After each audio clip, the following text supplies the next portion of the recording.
दूरस्थं जलमध्यस्थं धावितं धनगर्वितं क्रोधवन्तं मदोन्नतं नमस्कारोऽपि वर्ज्यते।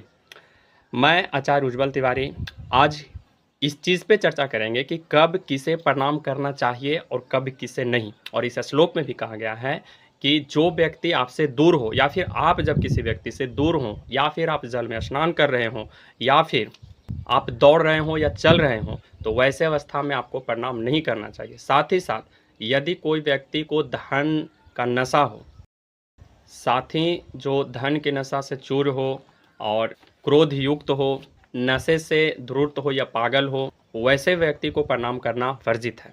साथ ही साथ और किन लोगों को प्रणाम करना वर्जित है, किसे प्रणाम करना चाहिए और किसे नहीं, इस पे आज हम चर्चा करेंगे।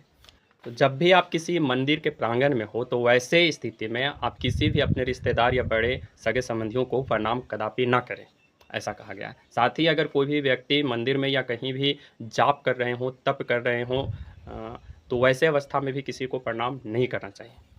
हाँ, मंदिर में यदि आपके कोई आचार्य हैं या गुरु हैं तो आप उन्हें प्रणाम कर सकते हैं, और ऐसा कूर्म पुराण और मनुस्मृति में कहा गया है। साथ ही जो आपके समवर्ण हों, यानी कि यदि वर्ण 4 होते हैं, जानते ही होंगे, ब्राह्मण, क्षत्रिय, वैश्य, शूद्र, तो ब्राह्मण जाति ब्राह्मण को प्रणाम ना कर सकता है, ऐसा कहा गया है।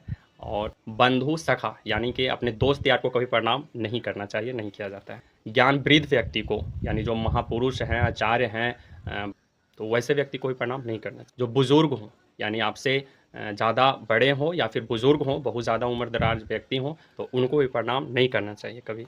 अपने से अगर कोई बड़े हैं तो उनको भी प्रणाम नहीं करना चाहिए कभी। मतलब दूसरे सेंस में समझिए, यानी कि अगर आपसे कोई बड़े हों या बुजुर्ग हों तो उनसे आपको प्रणाम नहीं कराना चाहिए, ठीक है, ऐसा कहा गया है। जानू, पैर, वक्ष, सिर। जानू बोले तो जांग, पैर, पैर यानी कि नीचे चरण, या फिर वक्ष यानी छाती, सिर यानी माथा, वाणी और दृष्टि, इस तरह से प्रणाम किया गया साष्टांग प्रणाम कहलाता है। लेकिन साष्टांग दंडवत प्रणाम करना महिलाओं के लिए वर्जित है। कहा गया है कि वसुंधरा न सहते कामिनी पुच्छ मर्जनम। पर पुरुष को भी कभी भी किसी व्यक्ति को स्पर्श करके प्रणाम नहीं करना चाहिए, यानी कि अपने पति के सिवा दूसरे कोई भी पुरुष को, किसी भी व्यक्ति को, महिला को पैर छू के प्रणाम नहीं करना चाहिए, ऐसा भी कहा गया है शास्त्रों में। मौसी, मामी, सास और बुआ, ये सब जो हैं वो गुरु पत्नी के समान होते हैं, तो इन्हें भी प्रणाम करना चाहिए।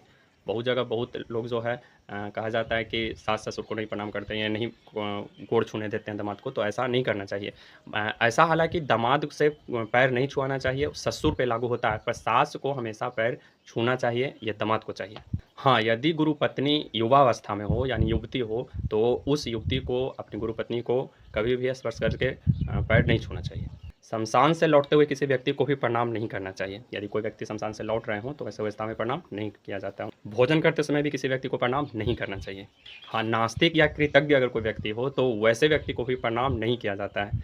सोते व्यक्ति या फिर कोई अगर बीमार व्यक्ति हो तो वैसे व्यक्ति को भी प्रणाम कदापि नहीं करना चाहिए, इसका भी निषेध लिखा गया है शास्त्रों में। हाँ, यदि आप किसी रास्ते से गुजर रहे हो तो मंदिर बंद हो, मंदिर का फाटक लगा हो, पर्दा लगा हो, तो वैसे मंदिरों को भी प्रणाम नहीं करना चाहिए। साथ ही एक हाथ से कभी किसी को प्रणाम नहीं करना चाहिए। बहुत लोगों को होता है कि एक हाथ से ऐसे कर दिए या चलते चलते बस ऐसे, इस टाइप से भी प्रणाम वर्जित है शास्त्रों में। और साथ ही साथ मंदिर का घंटी एक ही बार बजता है, और जब मंदिर में आप प्रवेश कर रहे हो तब। मंदिर से निकलते समय कभी भी घंटी नहीं बजाया जाता है, और मंदिर से निकलते समय इस बात का हमेशा ध्यान रखें कि अपना मुख जो है वो मंदिर का जो भी मूर्ति हो या शिवलिंग हो या कुछ भी देवी देवता हो मंदिर में, तो उनके तरफ ही आपका मुंह हो, यानी आप पीछे की ओर इस तरीक़ा से निकलें, ना कि पीछे मुड़ के पीठ दिखा के कभी भी मंदिर से नहीं निकला जाता है। तो जब मंदिर से निकलते समय ही मुख नहीं दिखाया जाता, मंदिर के द्वार पर जब मुख नहीं दिखाया जाता, लेकिन आज का ये ट्रेंड है कि लोग जब भी फ़ोटो खिंचाते हैं तो पीछे मुड़ गए, यानी अपना पीठ मंदिर के समीप कर देते हैं और फ़ोटो खिंचाते हैं। तो ऐसा कदापि ना करें, ये वर्जित है। हालाँकि ये अपना मुझसे अपना बड़ाई होगा, लेकिन फिर भी कह दें कि आप मेरा कहीं भी किसी भी तरह का कोई भी फ़ोटो आज से 8-10 साल पहले का भी ऐसा नहीं निकाल पाएंगे कि जिसमें हम मंदिर के तरफ पीठ करके फ़ोटो खिंचा रहे हों। हालाँकि हम ये सब चीज़ में जो है पढ़ना उढ़ना या शास्त्र ज्योतिष में पिछले 2 वर्षों से हैं, पर ये सारा चीज़ हम बचपन से ही ऐसा करते आए हैं, मतलब जब से कम इस सबका नॉलेज हुआ है पिछले 8-10 साल से। तो कुल मिला के कुल इस तरीक़ा की बातें हैं जिसको कि हमें प्रणाम करते समय ध्यान रखना होगा, कब किसे प्रणाम करना चाहिए, कब नहीं करना चाहिए। जो शास्त्रों में लिखा गया है उसको हम आपके पास छोटे वीडियो के माध्यम से पहुँचाए हैं, तो इस बात का हमेशा ध्यान रखें, ऐसा कदापि भी ना करें। बाकी भी इस तरीक़े के छोटा-छोटा बात हम आपके पास लाते रहें।